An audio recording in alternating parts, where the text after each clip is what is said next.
બેઠો બેઠો જોરે છે હો આમાં કોણ કોણ ધૂન બોલે છે કોણ આમાં માં પાર્વતી કહે છે કે પ્રભુ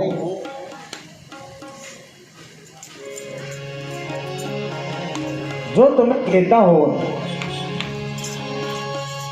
તમે એમ કહેવા માંગતા હો કે બ્રહ્મ જ મનુષ્ય અવતાર લઈને આવ્યા હતા તો બ્રહ્મને જન્મ લેવાની શી જરૂર એના કારણની તમે મને કથા કહો એમની બાળ લીલાનું તમે વર્ણન કરો એમના લગ્ન થયા તે કથા કહો ભવાની પ્રશ્ન પૂછે છે કે રામને વનમાં શું કામ જવું પડ્યું એ કથા કહો સીતાજીનું હરણ થયું તે કથા કહો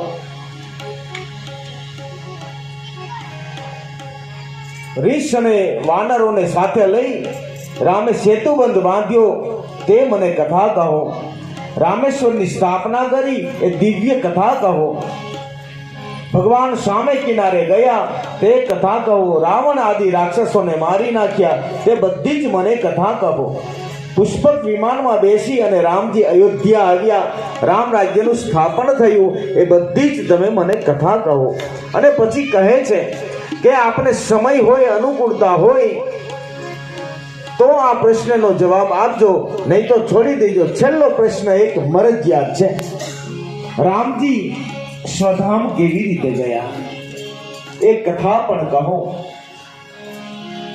આ બધી જ તમે મને કથા કહો મહારાજ પાર્વતી પૂછવામાં કેટલા હોશિયાર છે છેલ્લો પ્રશ્ન એવો પણ પૂછી નાખ્યો કે મહારાજ કદાચ હું તમને કાંઈ પૂછતા ભૂલી જાય હોય ને તો તમારે છુપાવ્યા વગર તમારે મને બધું જ કહી દેવાનું મહારાજ નારી અને અધિકારી ગણાય પણ હું મન વચન અને કર્મથી તમારી દાસી છું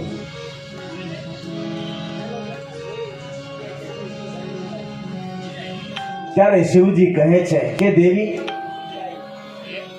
તમે પ્રશ્નો પૂછવામાં જ આખી રામાયણની કથા તમે મને સંભળાવી દીધી તમને આખા રામાયણની કથાની તમને ખબર છે જ્યાં રામ કથા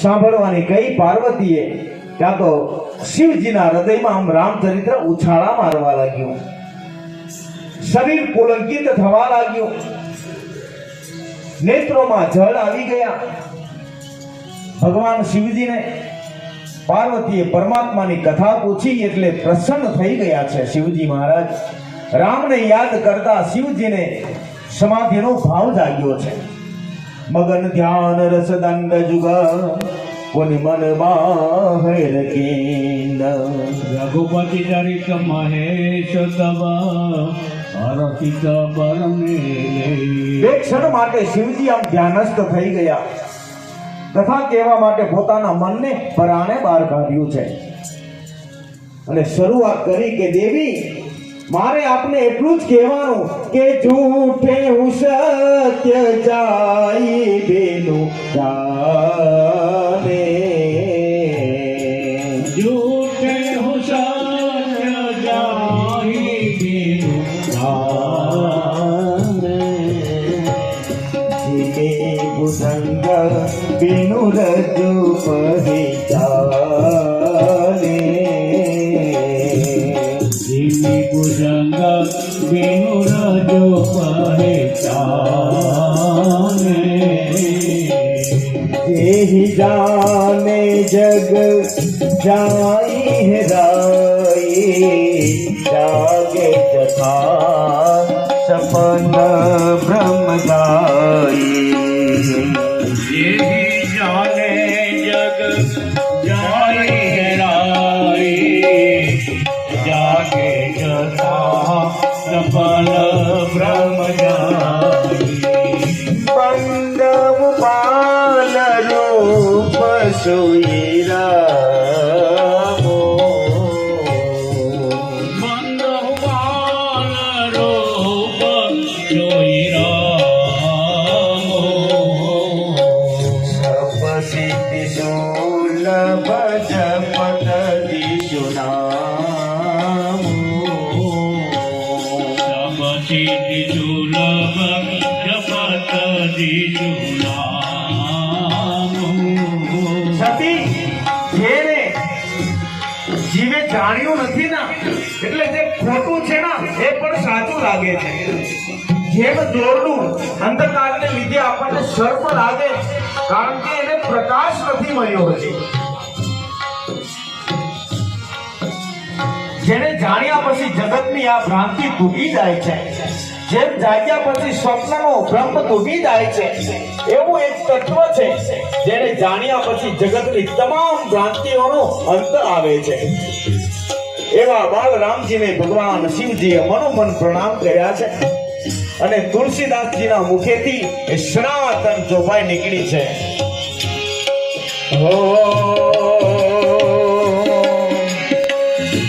મંગલ ભવન અમંગલ હરી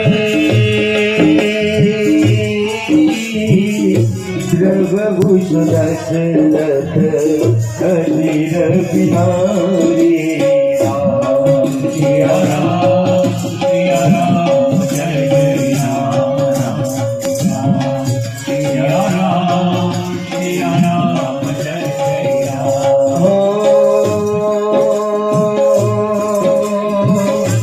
મંગલ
કરનાર રામભદ્ર અમારા ઉપર દ્રવીભૂત થાઓ એટલી પ્રાર્થના કરી ભગવાનને પ્રણામ કરી અને શિવજી અમૃત સમાન વાણી બોલવા લાગ્યા છે.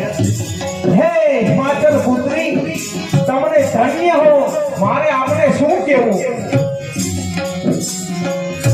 ધન્ય ધન્ય ગિરિરાજ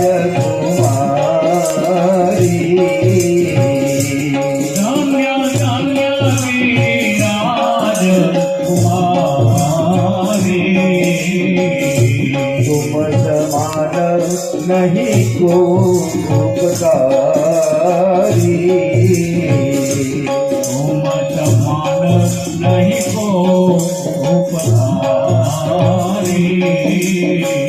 पूछे हूँ रघुपति कथा प्रसंगा सकल लोक जग पावनी गंगा पूछे हूँ रघुपति कथा प्रसंगा सकल लोक जगत पावनी गंगा समस्त લોકને પાવન કરનારી ગંગા સમાન ભગવાન રામની કથા આપે મને પૂછી છે, માટે આપ બહુ ધન્ય ધન્ય છો દેવી, આપ પરોપકારી છો. તમારા મનમાં હવે કોઈ સંદેહ નથી. તમે તો જિજ્ઞાસાથી મને આ પ્રશ્ન પૂછ્યો છે દેવી. ભગવત કથા તો માનવીને ધન્ય બનાવે છે. પાર્વતી, મારે તો એટલું કહેવું જોઈએ કે જીના હરિ કથા સુની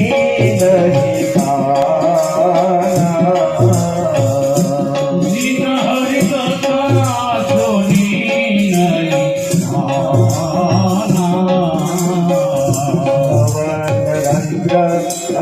ભવન સમાના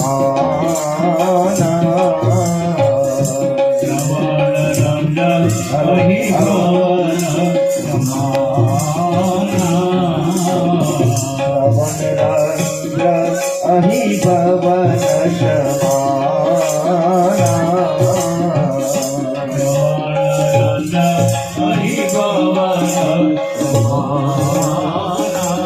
શિવજી કહે છે કે જેણે પોતાના કાનથી ભગવાનની કથા સાંભળી નથી ને એના કાન નથી પણ સર્પોને રહેવાના એ ડર છે.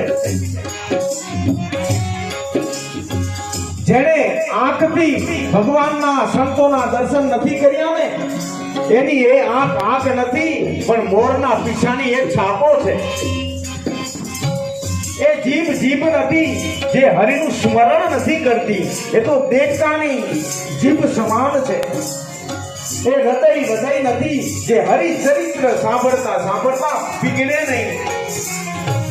એ હૃદય વજ્ર કરતા પણ કઠોર છે અને એ મસ્તક કડવા તુંબડા સમાન છે જે ગુરુના અને સંતોના ચરણમાં નમતું નથી. આમ કહી ભગવાન શિવજી પરમાત્માનું સ્મરણ કરી કૈલાસમાં કથાનો આરંભ કરે છે. શ્રી રામ જય રામ જય જય રામ શ્રી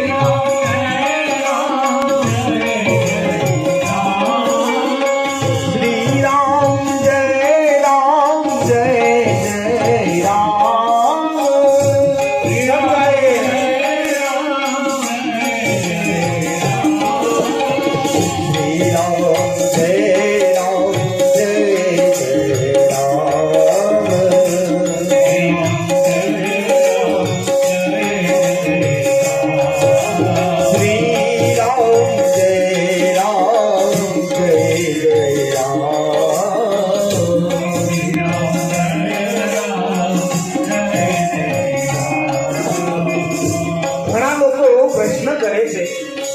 કે રામ રામ કરીએ એ તો સારી વાત છે ચાલો, પણ આમ બૂમો પાડીને બોલવું એવું થોડું છે. મનમાં બોલીએ તો ન ચાલે. મનમાં ચાલે. હા ભાઈ, હવે આપણે ક્યાંક રાત્રે બહાર ગયા હોય અને 12-1 વાગે આપણે ઘરે આવી, ઘરમાંથી તો ઘરના એ બારના બંધ જ કરી દીધા હોય ને, સ્ટોપ પર મારી દીધી હોય ને. હવે 12-1 વાગે આપણે ઘરે આવીએ, આપણે ઉપલા માળે રહેતા હોઈએ અને ઘરે પહોંચીએ આપણે જે દરવાજો હોય ત્યાં, અને ત્યાં ઊભા આપણે મનમાં બોલીએ, એ દરવાજો ખોલજો, દરવાજો ખોલજો, દરવાજો ખોલજો. મનમાં બોલીએ તો કોઈ ખોલે. બાકી તમે એક અવાજ કરો કે એ દરવાજો ખોલજો, તો કોઈ ના કોઈ આવશે ને નીચે દરવાજો ખોલવા. આવો ફેર પડે. એટલા માટે આ અવાજ તો આપણે ઉપર સુધી પહોંચાડવાનો છે. એટલા માટે આમ આનંદમાં આવીને બોલો. આમ હોશિયારા બેન નહીં, આ તો રામ કથા છે. હનુમાનજી મહારાજના સાનિધ્યમાં બેઠા છીએ આપણે. આમ એવા રાંકા ઘોડે બેવાનું હોય, આમ જાણે આપણા ઘરે ખરખરાની ટપાલ આવી હોય એમ હોય. હનુમાનજીના સાનિધ્યમાં બેઠા છીએ. આમ આપણામાં જનૂન હોવું જોઈએ.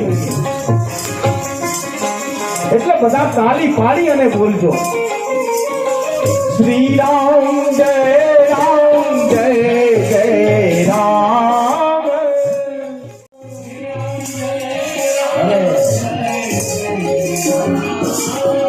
શ્રી રામ જય રામ જય જય રામ.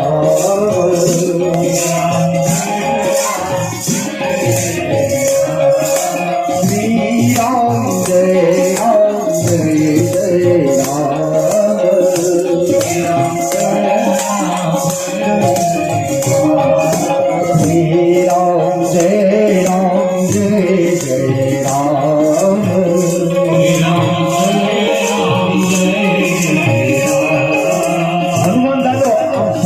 વગર તો જોરે જ છે હો.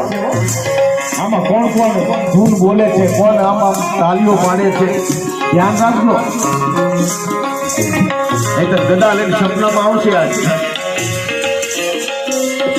શ્રી રામ જય રામ જય જય રામ.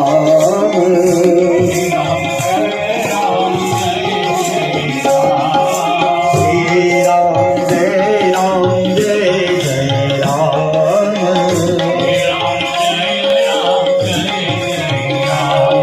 શ્રી રામ જય રામ જય જય રામ. શ્રી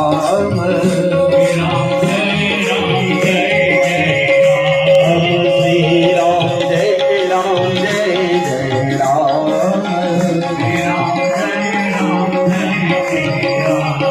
શ્રી રામ જય રામ જય જય રામ.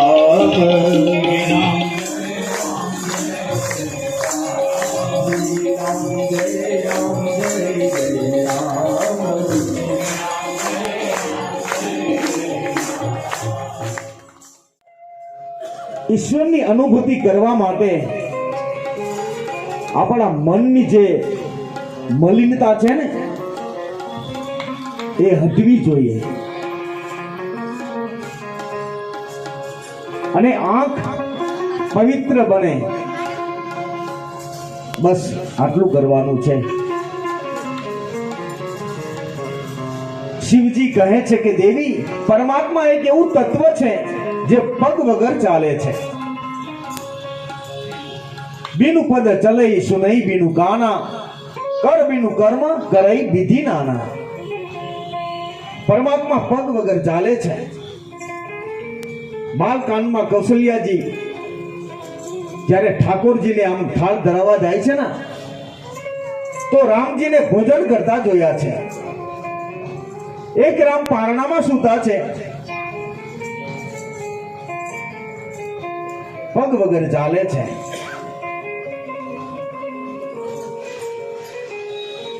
અને બીજા અર્થમાં કહીએ કે એક ઈશ્વર જેવું તત્વ છે કે જેને કોઈ પદની જરૂર નહીં. આનો અર્થ એ પણ થાય, પદના બે અર્થ થાય. પદના અર્થ થાય, એક પદનો અર્થ થાય પગ, અને બીજો પદનો અર્થ થાય હોદો.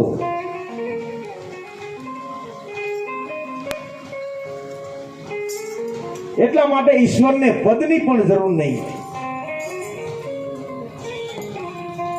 પ્રતિષ્ઠાની પણ જરૂર નહીં. આ બધી જરૂર કોને હોય? જીવને હોય. આપણે કોઈને પત્રિકા આપી હોય કથાની, એમાં તો આપણે કેટલું લખવું પડે લે.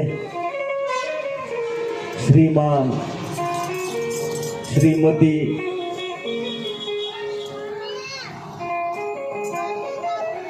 અને એમાં કંઈક જો લખવામાં ભૂલ થઈ ગઈ હોય ને તો દિલ ખોટું લાગે. પછી પરશુરામજીને સાચી ઓળખ થઈ ત્યારે પરશુરામજીએ કહ્યું કે હે રામ, તમે આ ધનુષ્ય ચડાવી આપો. ત્યારે રામજીએ ખાલી આમ હાથ લાંબો કર્યો ને ત્યાં તો એની મેળાએ આવી અને ધનુષ્ય ચડી ગયું. હાથ નથી લગાવવો પડ્યો. કર એટલે હાથ, અને બીજો અર્થ કરીએ કે કર એટલે વેરો. ભગવાન આપણને આટલું પાણી આપે છે, વરસાદ કરાવી, જળ બંબાકાર કરાવી દે છે ને, કેટલું પાણી. પણ એનું કોઈથી બિલ આવ્યું? આપણને કેટલો પ્રકાશ આપે છે, કેટલી લાઈટ આપે છે આ સૂર્યનારાયણ. તમે જુઓ, હવે આવી લાઈટોનું એની પાસે કઈ આવે? સૂર્યનારાયણ નીકળે એટલે આટલું આપણને પ્રકાશ, આટલું આપણને અજવાળું આપે છે, છતાંય ભગવાને ક્યારેય વેરો મોકલ્યો આપણને કે આટલું ભરી જઈજો, નહીતર કાલ સૂર્ય નહીં ઉગવા દઉં.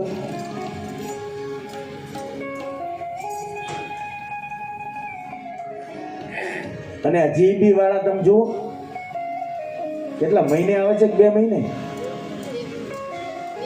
2 મહિને ફરજિયાત ભરવું પડે છે ને. કર લે છે ને, ભગવાન કર લેવાનું ચાલુ કરે તો શું આપણે ભરી શકીએ? આવો દયાળુ છે ભગવાન.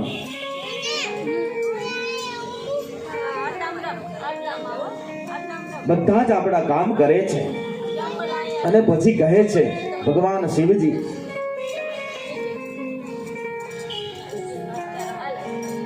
કે ભગવાન અવતાર લઈને આવતા હોય તો એનું કારણ એ છે કે સાધુ સંતો માટે, એના ભક્તો માટે આવે છે. પરિત્રાણાય સાધૂનામ વિનાશાય ચ દુષ્કૃતામ ધર્મ સંસ્થાપનાથાય સંભવામી યુગે યુગે. સાધુ સંતો માટે આવે છે, ભક્તો માટે આવે છે.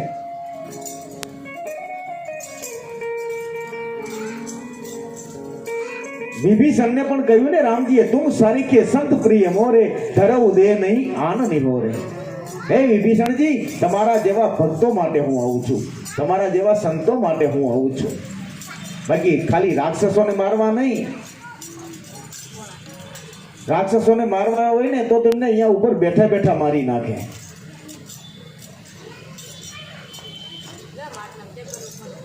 થોડીક ઇફેક્ટ આપજો લો.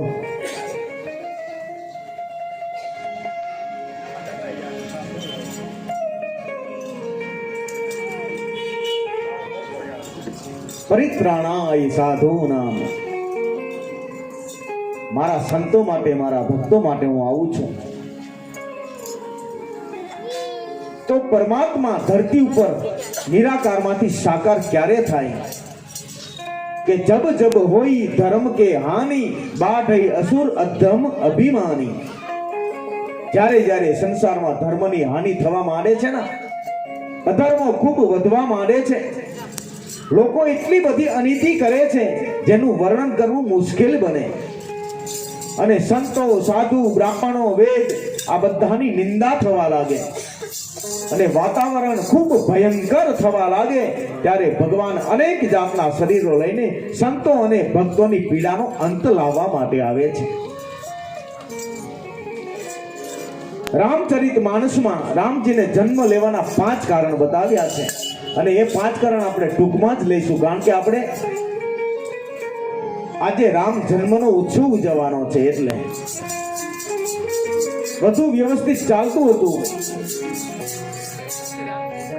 પણ લાઈટ વાળાએ આપણને વિઘન કર્યું.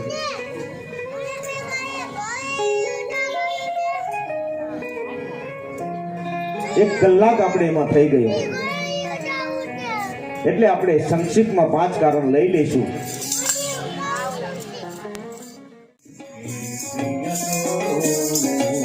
દ્વારપાલ હરી હે પ્રિય તો,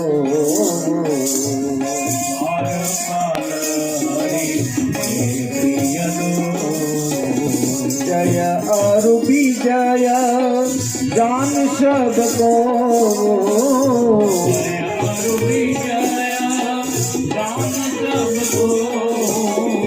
જય અરુપી જય જાન સબકો,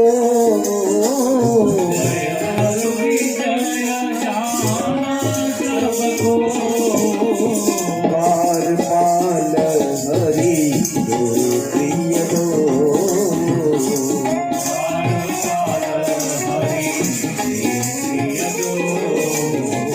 દ્વારપાલ હરી હે પ્રિય તો,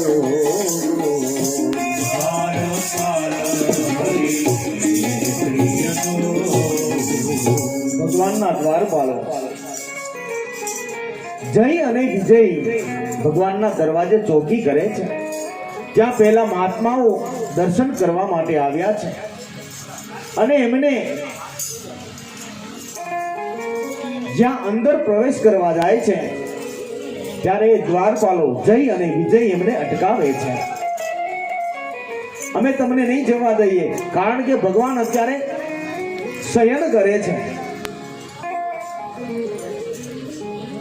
દ્વારપાળો મહાત્માઓને અટકાવે છે અને તેથી મહાત્માઓને ગુસ્સો આવ્યો કે અમારે માટે ભગવાનના દ્વાર ક્યારેય બંધ ન હોય, પણ પેલા કહે અત્યારે ભગવાન શયન કરે છે, નહીં જવા દઈએ. દ્વારપાળો પોતાની વાત ઉપર મક્કમ છે. જય વિજય ઇનકાર કર્યો કે અમે નહીં જવા દઈએ. મહાત્માઓએ શ્રાપ આપ્યો છે કે તમે મને ભગવાનના દર્શન કરતા તમે અટકાવો છો, માટે તમે બંને જણ ભયંકર રાક્ષસ બની જાઓ. શ્રાપ આપ્યો છે. દ્વારપાળો દુખી થઈ ગયા. ભગવાનને ખબર પડી એટલે ભગવાન બહાર આવ્યા. મહાત્માઓને કહે છે કે દ્વારપાળોએ તમને અટકાવ્યા એ એમની ભૂલ છે, પણ તમે એમને શ્રાપ આપ્યો એ પણ તમે બરાબર નથી કર્યો. ગમે તેમ એ ચોકીદાર છે, કંઈક ફેરફાર કરો. સંતો કહે છે એમને રાક્ષસ તો બનવું જ પડશે, પણ એક ફેરફાર કરીએ કે રાક્ષસ બન્યા પછી તમારી સાથે ભક્તિભાવ રાખશે તો એને 7 જન્મમાં મુક્તિ મળશે, અને તમારી સાથે વેર બાંધશે ના તો એમને 3 જન્મે મુક્તિ મળી જશે. આટલું કહીને પરમાત્મા જતા રહ્યા છે. આ દ્વારપાળો એ નિર્ણય કર્યો છે કે ભગવાનનું ભજન કરીએ તો આપણે 7 જન્મે મુક્તિ થાય ને, એના કરતા 3 જન્મે મુક્તિ થાય એવું આપણે કરીએ, ભલે વેર બાંધવું પડે. અને હે ભવાની, આ બંને દ્વારપાળો સતયુગમાં એક હિરણાક્ષ બન્યો અને બીજો હિરણ્યકશ્યપુ બન્યો. એ બંનેને મારવા માટે પરમાત્માને 2 અવતાર લેવા પડ્યા. એક વરાહ અવતાર લીધો અને બીજો નૃસિંહ અવતાર. આ એના એ જય વિજય ત્રેતાયુગમાં એક રાવણ બન્યો અને એક કુંભકર્ણ બન્યો. એમને મારવા માટે ભગવાનને રામ અવતાર લેવો પડ્યો. અને એના એ જ દ્વારપાળો જય વિજય દ્વાપર યુગમાં એક દંત વક્ર બન્યો અને બીજો શિશુપાલ બન્યો. એમને મારવા માટે ભગવાનને કૃષ્ણ અવતાર લેવો પડ્યો.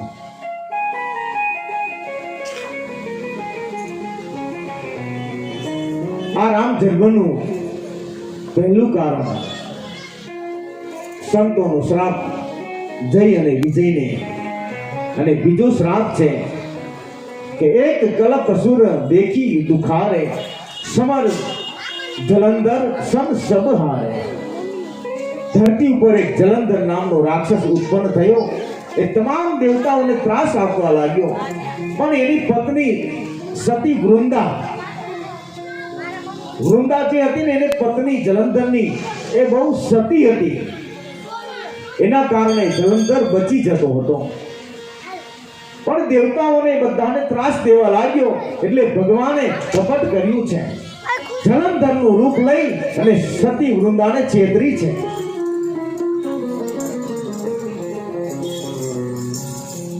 આ બાજુ બધા જ દેવતાઓ અને શિવજી જલંધર ઉપર ચડાઈ કરે છે અને જલંધરનું મૃત્યુ થાય છે. આ બાજુ સતી વૃંદાને ખબર પડી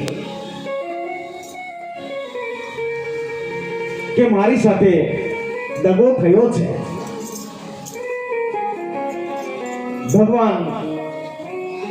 ભગવાનને શ્રાપ આપે છે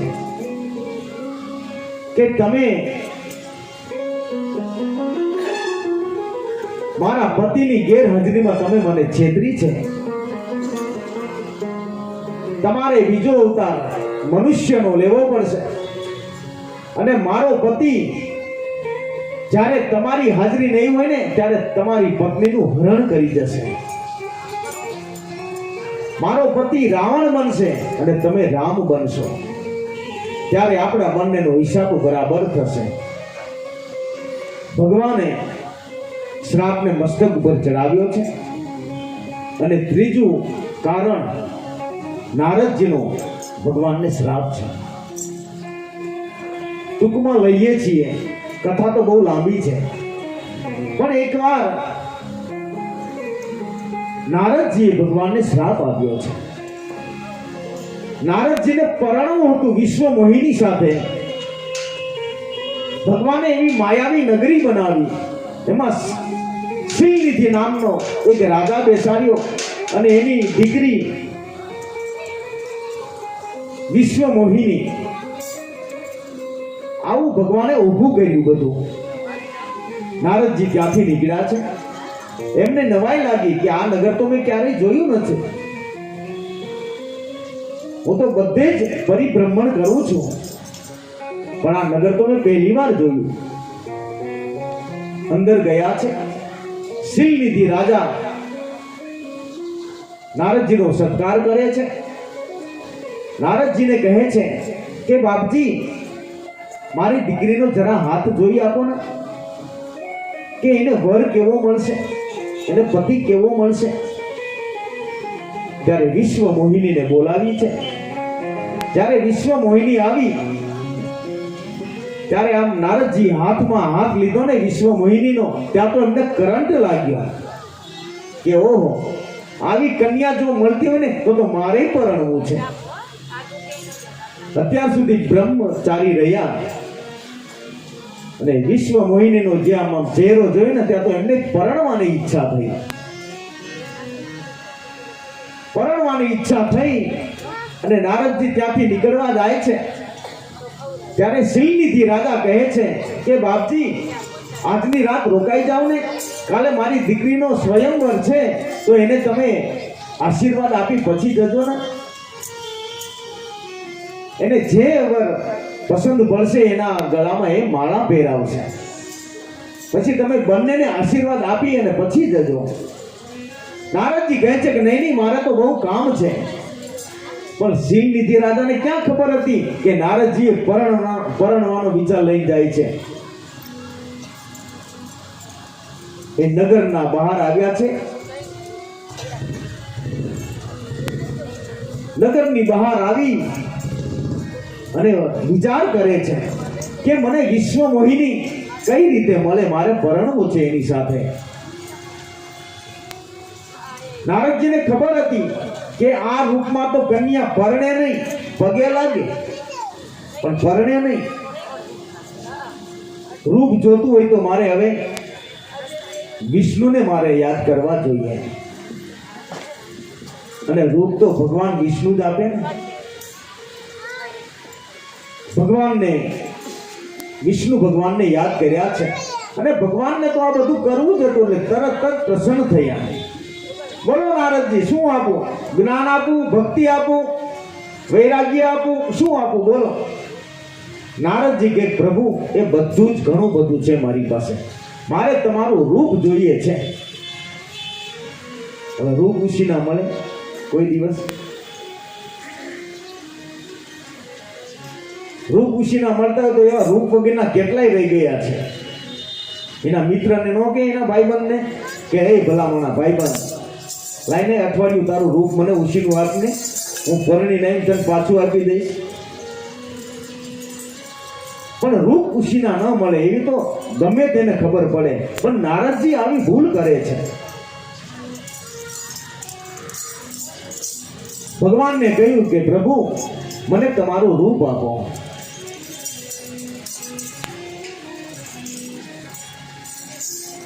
ભગવાને તથાસ્તુ કહ્યું છે. પણ વાનરનું મુખ આપ્યું છે, વાનર જેવું.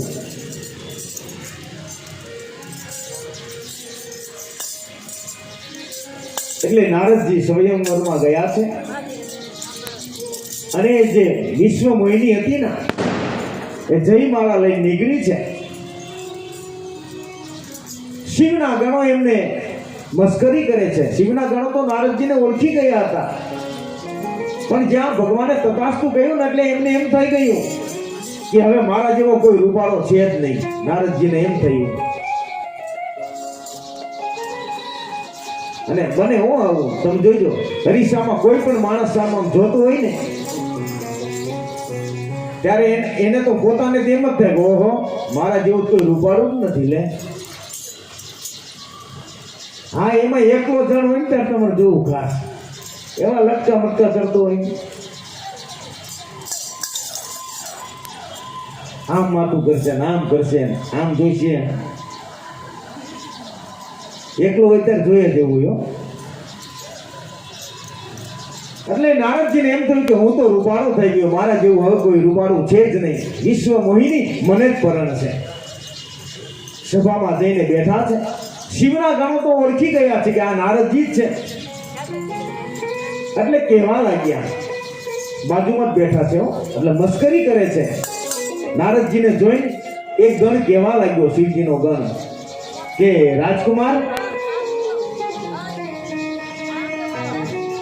તમે ક્યાં રાજના રાજકુમાર, તમે ક્યું રજવાડું બતાવે? કાં તો ગંગાનો કિનારો બતાવે તો થાય, અને કાં તો હિમાલયની ગુફા બતાવે તો થાય. પણ નારદજી મનમાં હસે છે, ખોટા ખોટા દાંત કાઢે છે કે ઓહો, હવે હું સાચો રૂપાળો થઈ ગયો લ્યો. એટલે પછી બીજા ગણે કહ્યું કે ભાઈ એ મોટા રાજકુમાર કહેવાય, આ આપણા જેવાને જવાબય ન આપે. કાં તો 1.5 ફૂટ ઊંચા થયા નારદજી. મસ્કરી કરે છે અને અંદરો અંદર વાતો કરે છે હો, કે ઓહો, મસ્કરી કરે હો નારદજીની જોઈને કે ઓહો કેવા રાજકુમાર છે. આના સિવાય બીજાને જોઈ તો તમારે બધાને નિરાશ થઈને જવું પડશે. કાં તો નારદજીને તો ક્યાંય અંદર આમ આનંદ નથી સમાતો. એમને થઈ ગયું કે ઓહો, હવે તો હું રૂપાળો જ છું. વિશ્વ મોહિની જયમાલા લઈને નીકળી છે અને નારદજી પાછા પહેલી જ લાઈનમાં આવીને બેસી ગયા હો. શું કામ?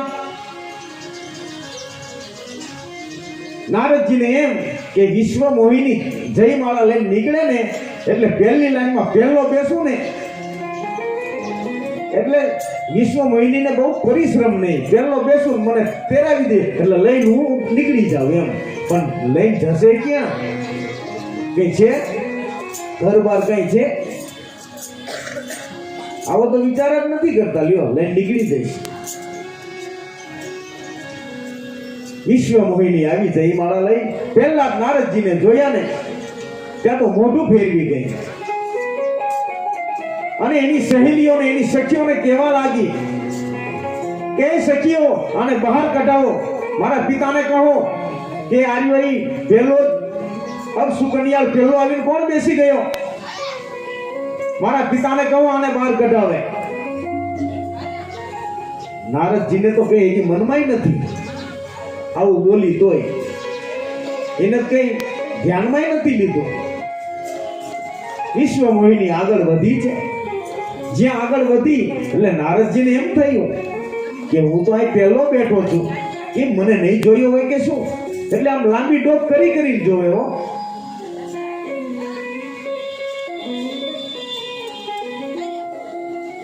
પણ વિશ્વ મોહિની મધ્યમાં જ્યાં વિષ્ણુ ભગવાન બેઠા હતા ને રાજકુમારનું રૂપ લઈ અને ત્યાં આવી છે વિશ્વ મોહિની અને ભગવાન વિષ્ણુના ગળામાં જયમાળા પહેરાવી દીધી છે. બધા નિરાશ થઈ ગયા. નારદજી કે આવું બને જ કેમ? અકળાવા લાગ્યા છે અને ભગવાન વિષ્ણુ વિશ્વ મોહિનીને લઈ જાય છે અને નારદજી પણ નીકળી ગયા છે. અને ભગવાનને તો આ બધું કરવું જ હતું. અને ત્યારે નારદજીને સામેથી બોલાયા ભગવાન વિષ્ણુએ કે નારદજી ક્યાં જવું છે? રથમાં હતા. રથમાં વિશ્વ મોહિની હતી, લક્ષ્મીજી પણ હતા. અને નારદજીને કહ્યું કે હે નારદજી, તમારે ક્યાં જવું છે? ચાલો આવી જાવ રથમાં, હું તમને જ્યાં તમારે જવું હોય ત્યાં હું તમને છોડી દઈશ. નારદજી આમ જોયું ને, રથ જોયો,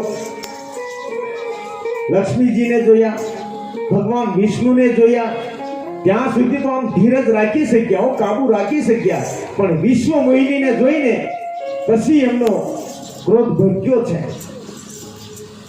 કારણ કે પરણવું હતું ને એમને.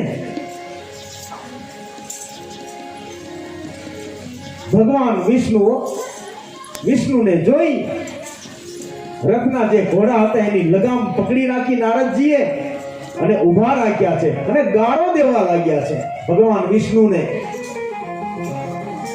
તું સ્વાર્થી છો, તું કપટી છો, તું દગાબાજ છો, આવી ગાળો દેવા લાગ્યા છે.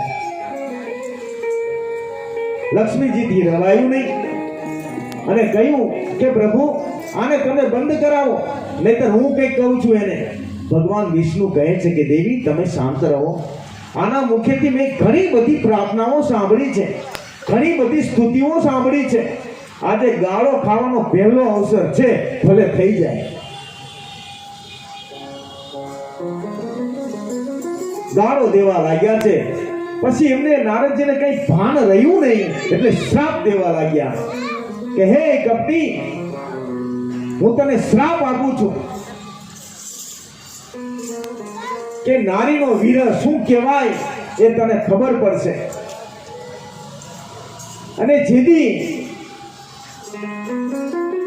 તમારે મનુષ્ય અવતાર લેવો પડશે, તમારી પત્નીને કોઈ રાક્ષસ ઉપાડી જશે ત્યારે તમને કોઈ કામ નહીં આવે, ફક્ત ને ફક્ત વાનર કામ આવશે. તમે મને વાનરની આકૃતિ આપી છે ને, તમને વાનર કામ આવશે. રીછ અને વાનર સિવાય બીજું તમને કોઈ કામ નહીં આવે, મનુષ્ય તમને કામ નહીં આવે. ભગવાને મસ્તક ઉપર ચડાવ્યા છે નારદજીના શ્રાપ. આમ આવેશમાં આવી ગયેલા અને જ્યાં આમાં આંખ ખોલી છે ને નારદજીએ, ત્યાં તો લક્ષ્મીજી ઉડી ગયા, રથય ઉડી ગયો, વિશ્વ મોહિની પણ ઉડી ગઈ. કોણ ઊભું છે?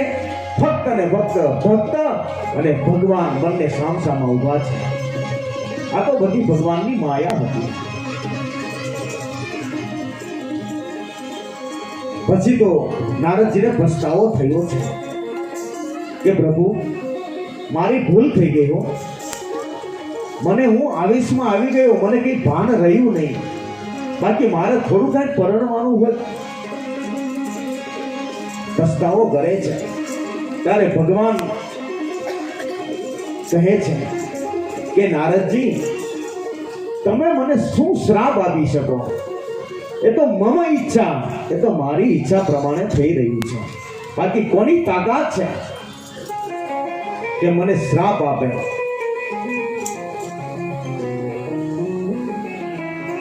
ત્યારે નારદજી કહે છે કે પ્રભુ મને માફ કરી દો. ભગવાન કહે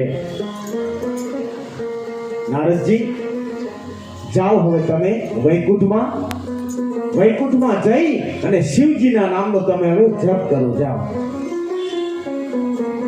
એમ કરી અને નારદજી ગયા છે.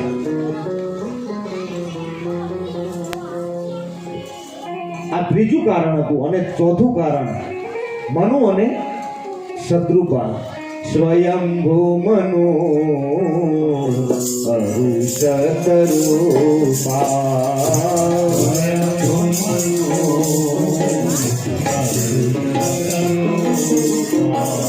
જીનતે ભઈ નર સૃષ્ટિ અનુપા, જીનતે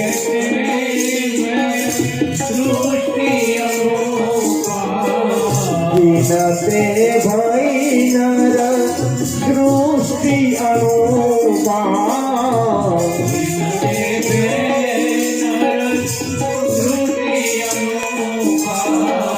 દંપતિ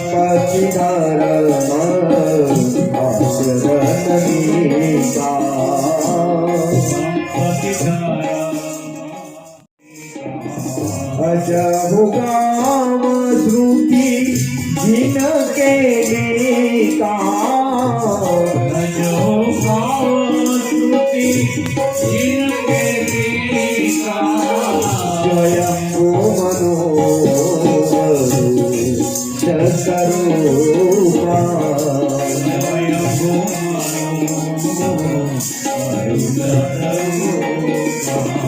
स्वयंभू मनो शतरूपा,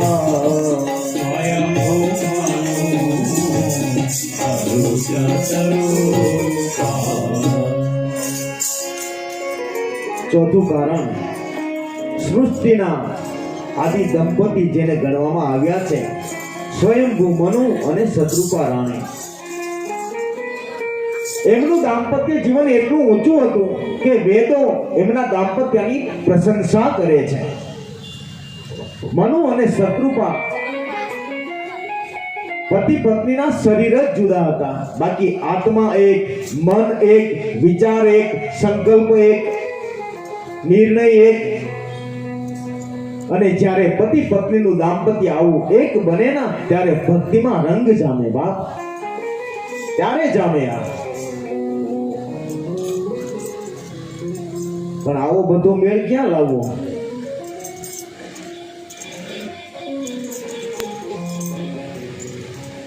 ભાઈને કથામાં આવવું હોય તો બેનને નો આવવું હોય, અને બેન ભાવિક હોય તો પતિદેવ ડોળા કાઢતા હોય. આ તો બંને એક બને ને.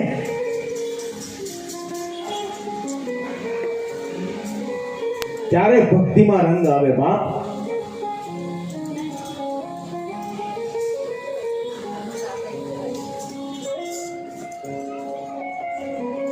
હજી આપણે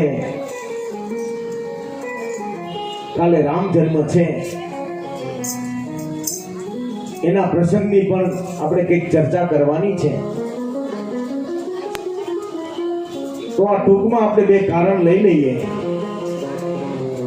સ્વયંભૂ મનુ ઉંમર લાયક થયા એટલે વનમાં તપ કરવા ગયા. એમના દીકરાને ગાદી સોંપી.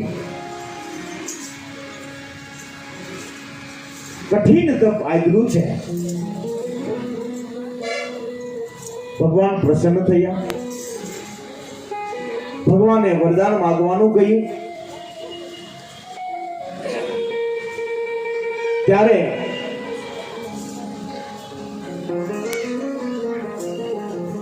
કહે છે મનુ મહારાજ,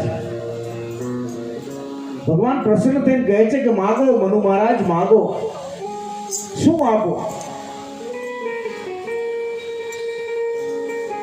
ત્યારે કહે છે કે મારો આવતો જન્મ, બીજો જન્મ મારો મનુષ્યનો થાય અને મારા પત્ની તરીકે મને શત્રુપાજી જ મળે. કેવું સરસ માગ્યું છે.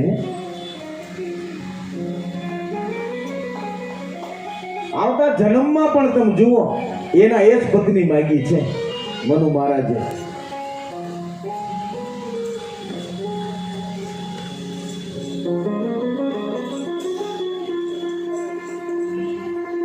નહીતર એક જન્મમાં મળ્યા હોય પછી બીજો જન્મમાં માગે ખરા? માગે એવા રહેવા દીધા હોય?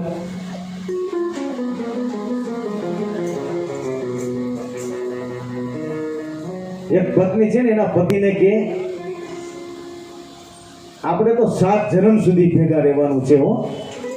એનો પતિ મનમાં કે હે ભગવાન, આ 7મો જન્મ હોય સારું.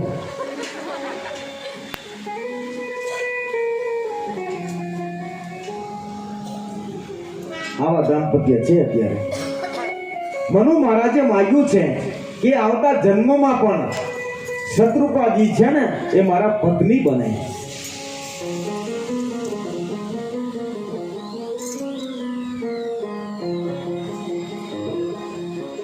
અને તમારા જેવો દીકરો અમારે ત્યાં જન્મ લે, આવું માગ્યું છે. ભગવાને તથાસ્તુ કહ્યું છે.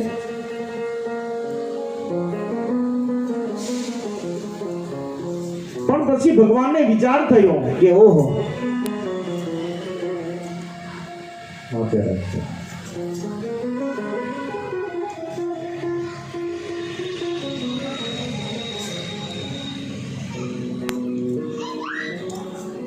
ભગવાનને થયું કે હું મારા જેવો ક્યાં ગોતવા દઈશ બીજો.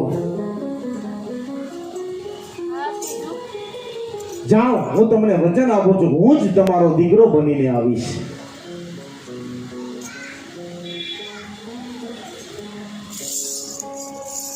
અને દશરથજીએ માગ્યું બીજું કે તમે મારો દીકરો બની આવો, તમારા ઉપર મને એટલો પ્રેમ જાગે કે તમારો વિયોગ થાય ને તો મારું મૃત્યુ થઈ જાય. મોત પણ માંગ્યું છે. બોલો,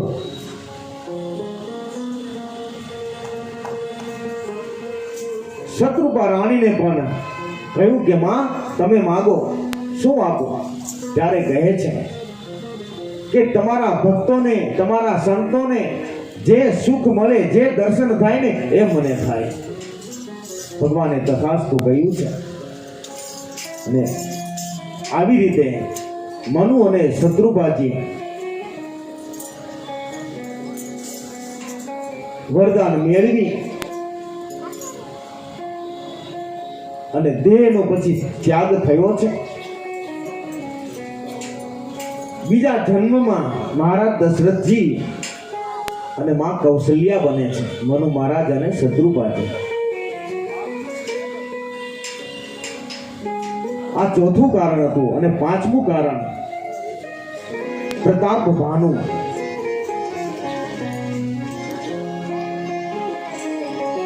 પ્રતાપ ભાનુ જે છે ને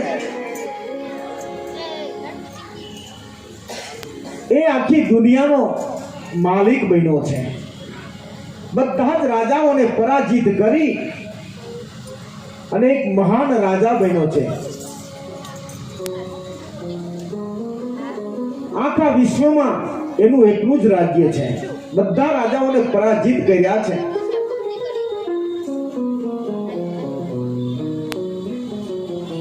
અને પ્રજા પણ એના રાજ્યમાં બહુ સુખી છે.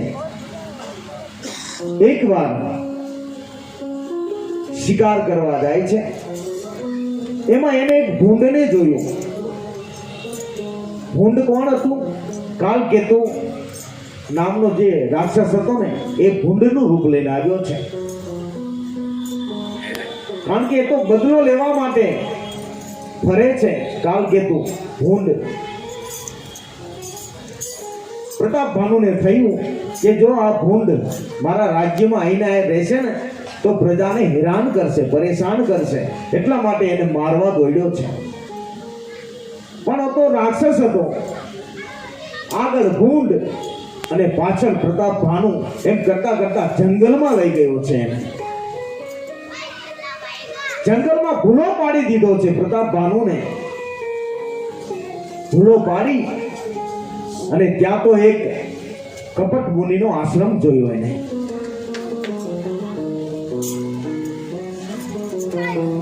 થાકી ગયો છે પ્રતાપ ભાનુ. તરસ લાગી છે, એને ભૂખ લાગી છે. ઘોડાને દોરી અને પાણીની શોધ માટે નીકળ્યો છે. એમાં એક કપટ મુનિનો આશ્રમ જોયો, ત્યાં ગયો છે. કપટ મુનિ એટલે એક રાજા જ હતો, પણ પ્રતાપ ભાનુએ એને એનું રાજ્ય પડાવી લીધું છે અને ખાલી ખોટો મુનિનો વેશ લઈ અને જંગલમાં બેસી ગયો છે. દાઢી વધી ગઈ છે, જટા વધી ગઈ છે. એટલે પ્રતાપ ભાનુ આવ્યો એટલે એ તો ઓળખી ગયો. કપટ મુનિ એ તો ઓળખી જાય ને. સામ સામે યુદ્ધ કર્યું હોય તો ન ઓળખી જાય? ઓળખી ગયો છે. અને ત્યારે કહ્યું કે તમે કોણ છો? ત્યારે પ્રતાપ ભાનુને એમ કહ્યું કે હું પ્રતાપ ભાનુ રાજા છું. જો એમ સીધું મારે ન કહેવાય. પછી પ્રતાપ ભાનુએ એવું કહ્યું, ખોટું બોલ્યો કે હું પ્રતાપ ભાનુ જે છે ને રાજા, એનો હું સચિવ છું, એનો હું પ્રધાન છું. ત્યારે કપટ મુનિ કહે છે કે નહીં, તમે જૂઠું બોલો છો. તમે ખુદ પ્રતાપ ભાનુ છો. પ્રતાપ ભાનુને તો વિશ્વાસ બેસી જાય ને કે ઓહો, મને ઓળખી ગયા. ત્યારે પ્રતાપ ભાનુ કહે છે કે મહારાજ તમે મને ઓળખી ગયા? બોલે હા, હું ત્રિકાલગ્ન છું. હું ત્રણેય કાળનું જાણું છું. અહીં બેઠો બેઠો હું પ્રતાપ ભાનુ તો ફસાયો છે અંદર. ઘોડાને પાણી પાયું, એને કીધું બરાબરનો ફસાયો છે હવે પ્રતાપ ભાનુ.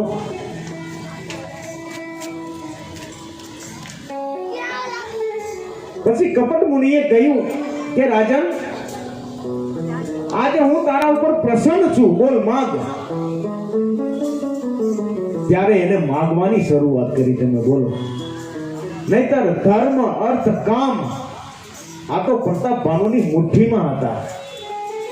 ખાલી એને મુક્તિ જ બાકી હતી, ખાલી મોક્ષ જ બાકી હતો. તોય જ્યારે કપટ મુનિએ કહ્યું ને કે માગ, ત્યારે માગવાનું એને ચાલુ કર્યું. આ જીવનો સ્વભાવ તો જુઓ, ભગવાન ગમે તેટલું આપે ને, પણ કોઈ માગવાનું કે ને એટલે તરત ચાલુ કરી દે. હો, તરત.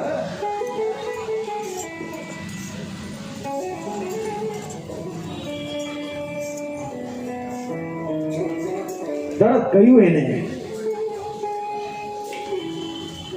પછી તો ગુરુદેવ ગુરુદેવ કરવા લાગ્યો પ્રતાપ ભાનુ કપટ મુનિને. કહે છે કે બાપજી, મારું ક્યારેય મૃત્યુ ન થાય. તો ઓલો કે તથાસ્તુ. સમરાંગણમાં મને કોઈ જીતી ન શકે. તો ઓલો કપટ મુનિ કે તથાસ્તુ. અને 100 કલ્પ સુધી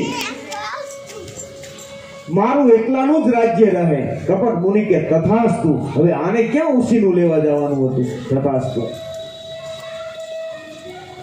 સહજમાં નીકળી જાય ને આવાને તો ખોટાને.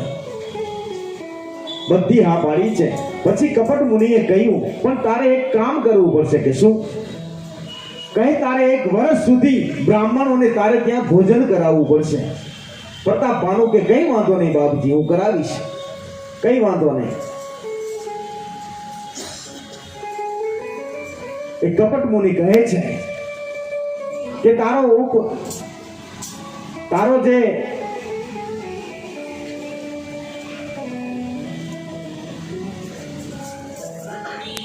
જે માણસ છે ને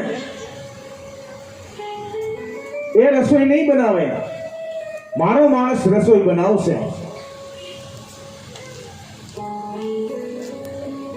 તો કે કઈ વાંધો નહીં. અને પછી કહ્યું છે કે તું આરામ કર અહીંયા. અને ત્યાં કાલકેતુ જે ભૂંડ બનીને આવ્યો હતો ને, એ આવ્યો છે આની પાસે. અને કહ્યું કપટ મુનિને કે આપણો દુશ્મન જંગલમાં ફરે છે. કપટ મુનિ કહે છે કે તું ચૂપ રહે. અહીંયા આવી અને મેં એને ફસાવી લીધો છે, જો સૂતો છે. અને પછી કહ્યું છે કે જો મને તો કાંઈ નથી આવડતું, આ તો તારા લીધે મેં બધું કર્યું છે. કપટ મુનિ કહે, આને તું એના રાજ્યમાં તું તારી માયાવી શક્તિથી મૂકી આવ. કાલકેતુ એને મૂકી આવ્યો છે પ્રતાપ ભાનુને એના રાજ્યમાં. અને જ્યાં આંખ ખોલીને ત્યાં તો પ્રતાપ ભાનુ એના રાજ્યમાં હતો. પછી તો એને વધારે વિશ્વાસ બેસી ગયો. બધા બ્રાહ્મણોને આમંત્રિત કર્યા છે. અને કાલકેતુ એના રાજ્યમાં રૂપ બદલીને આવ્યો છે. રસોઈ બનાવી છે, પણ કેવી? માંસની રસોઈ બનાવી છે. બ્રાહ્મણો આવ્યા છે, બધા જમવા. પંગત પડી છે, પીરસાયું છે. અને જ્યાં પીરસાયું અને જ્યાં નમઃ પાર્વતી પતિ હર હર હર મહાદેવ કરીને ચાલુ કરવા જાય ને, હજી પોળીઓ લેવા જાય, ત્યાં તો આકાશવાણી થઈ. હો, હે વિપ્ર બુંદા ઉઠી ઉઠી ગ્રોહ જાઓ, હે બલિહાની નજર થાઓ. હે વિપ્ર બુંદા ઉઠી ઉઠી ગ્રોહ જાઓ, હે બલિહાની નજર થાઓ. હે વિપ્ર બુંદા ઉઠી ઉઠી ગ્રોહ જાઓ, હે બલિહાની નજર થાઓ. હે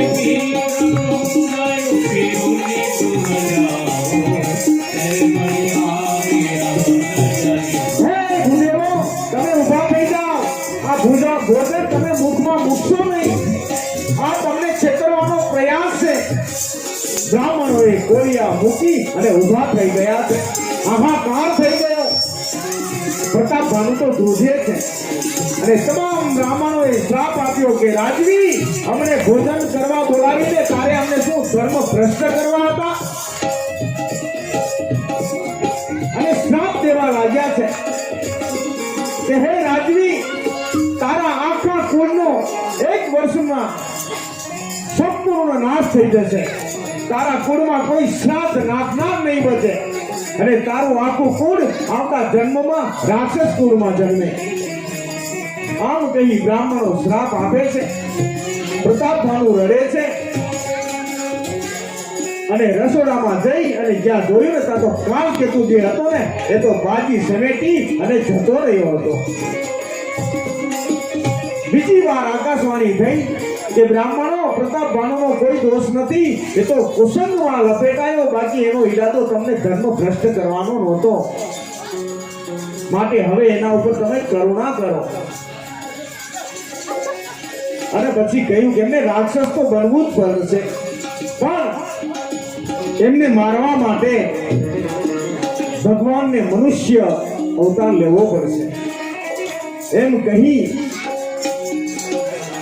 અને બ્રાહ્મણો જતા રહ્યા છે.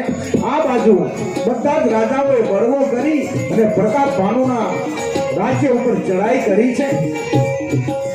પ્રતાપ ભાનુ મરાયો છે અને 1 વર્ષની અંદર એનું આખું કુળ નાશ પામ્યો. બીજા જન્મમાં એ રાવણ બન્યો છે. બ્રાહ્મણોનો શ્રાપ છે બાપ, કેમ ખોટો પડે? બીજા જન્મમાં રાવણ બન્યો પ્રતાપ ભાનુ જે હતો એ, અને એનો ભાઈ હરિમર્દન બીજા જન્મમાં કુંભકર્ણ બન્યો, અને ધર્મરુચિ નામનો એનો પ્રધાનમંત્રી જે હતો ને બીજા જન્મમાં બીજી માતાના પેટે જન્મ લઈ સંત વિભીષણ બન્યો છે. પ્રતાપ ભાનુના બીજા નાના મોટા જે માણસો હતા એ નાના મોટા રાક્ષસો બન્યા છે અને ધરતી ઉપર આખા રાક્ષસ કુળનો જન્મ થયો છે. રામચરિત માનસમાં પેલા રાવણનો જન્મ બતાવ્યો છે, કારણ કે અંધકાર ન સમજાય ને ત્યાં સુધી પ્રકાશની કિંમત ન થાય.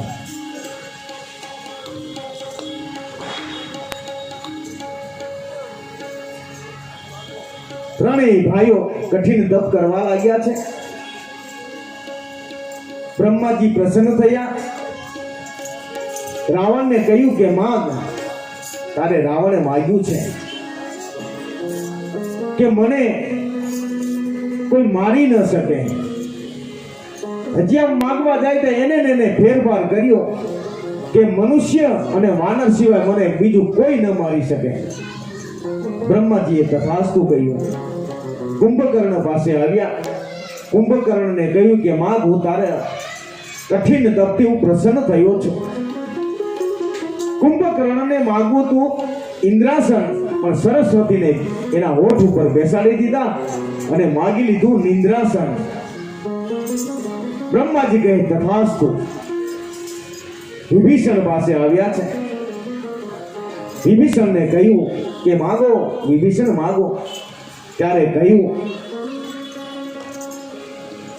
કે જન્મ જન્માંતર સુધી ભગવાનના ચરણારવિંદમાં મને પ્રેમ જાગે, ભક્તિ જાગે, એવું વરદાન આપો. બ્રહ્માજી કહે તથાસ્તુ. ત્રણેય ભાઈઓ વરદાન પ્રાપ્ત કરી અને પાછા આવ્યા છે. પણ રાવણ હવે બે કાબુ બન્યો છે. એને તો એમ કે મનુષ્ય અને વાનર એ તો મારા ખોરાક છે, એમને તો હું સીધા ખાઈ જઈશ. એટલે ત્રાસ બોલાવા લાગ્યો છે. દેવતાઓ ત્રાસી ગયા, અરે ધરતી ત્રાસી ગઈ છે, ત્રાહી મામ પોકારે છે. ધરતી ગાયનું રૂપ લઈ અને દેવતાઓ પાસે જાય છે.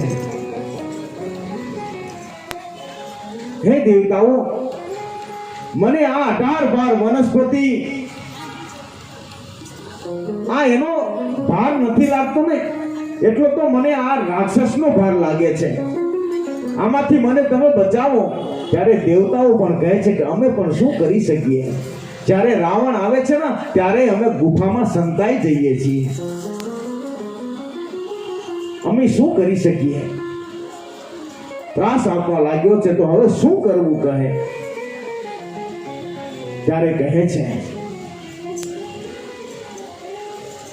કે બીજું તો શું?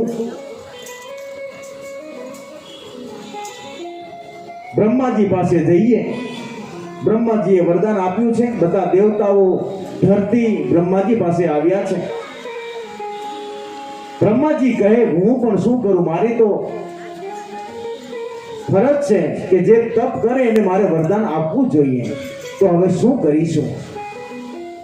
ત્યારે કહે છે કે ચલો ભગવાન વિષ્ણુ પાસે જઈએ. એ વખતે શિવજી પણ બ્રહ્માજીની દેવતાઓની સાથે છે. ત્યારે બધા કહે છે કે ભગવાન વિષ્ણુ અત્યારે ક્યાં હશે? ત્યારે શિવજી મહારાજ કહે છે કે હરિ વ્યાપક સર્વત્ર સમાન, હરિ વ્યાપક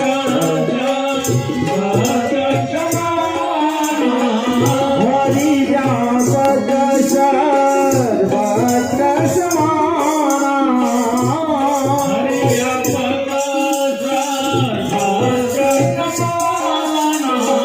પ્રેમત પ્રગટ હોઈને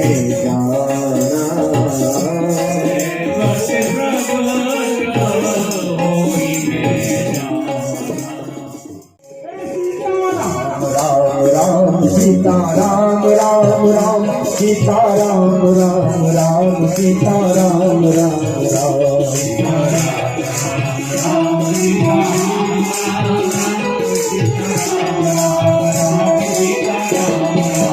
हे जय जय अविनाशी सब घटवासी व्यापक परमानंदा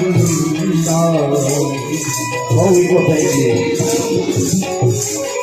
અરે જય જય અવિનાશી સબ ઘટવાસી વ્યાપક પરમાનંદા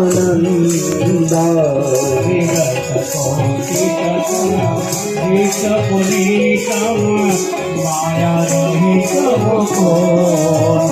सीताराम राम राम सीताराम राम राम सीताराम राम राम सीताराम राम राम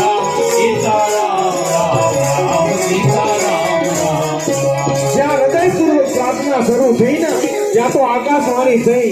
દેવતાઓ બ્રહ્માજી ધરતી ને પૂર્વે વરદાન આપ્યા છે જેની પૂર્તિ કરવા માટે મારા અંશ સહિત હું રઘુવંશમાં અવતાર ધારણ કરીશ. હે ધરતી, તારો હું ભાર ઉતારી નાખીશ, પણ થોડી તમે પ્રતીક્ષા કરો. ત્યાં તો બ્રહ્માજી નાચવા લાગ્યા છે.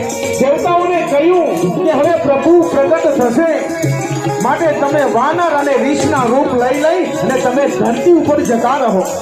તમામ દેવતાઓ વાનરના રૂપ લઈ અને ધરતી ઉપર આવ્યા છે. ધરતીનું આખું ભૂમંડળ આમ ભરાઈ ગયું છે. હવે રામ પ્રાગટ્ય અહીંથી આપણે શરૂ થાય છે, આરંભ થાય છે. અને આ જઈએ બાબાજી કી ચોપાઈ में થોડી વાર માટે ઘરને ભૂલી જાઓ.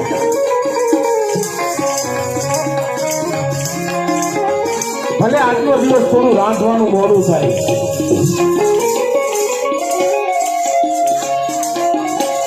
આજનો દિવસ પતિદેવનું સાંભળી લેજો અને કામ બનાવી લેજો શાંતિથી. બધું જ ભૂલી જઈ અને આપણે રામ પ્રાગટ્યમાં જઈએ. દિવ્ય પ્રજાજનો છે, દિવ્ય શાસન છે અને કોઈ જાતની ચિંતા નથી. અયોધ્યામાં શંખનાદ થાય છે. મોક્ષદાતા નગરી છે ભારત વર્ષની અને એના સમ્રાટ ચક્રવર્તી દશરથ, જેનો પરિચય આપતા તુલસીદાસજી મંગલમય ચોપાઈ લખે છે. અવધપુરી રઘુકુલ મનિરાઓ,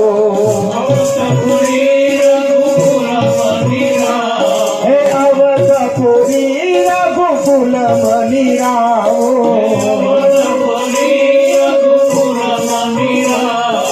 देवती जितते ही दशरथ दशरथ नाओ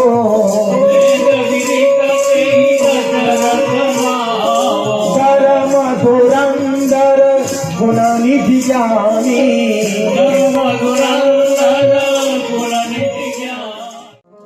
દિવ્ય દાંપત્ય છે, કોઈ જાતની ચિંતા નથી. પતિને અનુકૂળ પગલા ભરે છે. અયોધ્યામાં દરેક રીતે સુખ અને શાંતિ છે, પણ એક વાતનું દુઃખ છે. દશરથજી વિચાર કરે છે એકવાર એકલા કે આટલી રાણીઓ છે, અયોધ્યાના રાજભવનમાં બેઠી છે, પણ મારું ધન બાળકના રુદનની ઝંખના કરે છે. કાલે અયોધ્યાની ગાદી હું કોને સોંપીશ? મારે કે પુત્રને? પણ મારે આ ક્યાં જઈને કહેવું? આપણે આગળ કહી ગયા છે ને કે અમુક જે દુઃખ છે ને આપણું, એ જ્યાં ત્યાં ન કહેવાય. એના માટે પણ પાત્ર હોવું જોઈએ. બીજે ક્યાંય નથી ગયા. ગુરુદેવ પાસે ગયા છે, વશિષ્ઠ બાપજી પાસે ગયા છે, ઉગાડા પર ગયા છે હું, અને જઈ અને વશિષ્ઠજીના ચરણોમાં ઢગલો થઈ ગયા છે. વશિષ્ઠજી મહારાજ કહે છે કે રાજન, શું થયું? ત્યારે કહે છે કે બાપજી, મારે બધી રીતે સુખ છે, પણ એક વાતનું દુઃખ છે મને, કે મારે પુત્ર સુખ નહીં. મારા એવા કયા જન્મના પાપ છે કે મારે પુત્ર સુખ નહીં?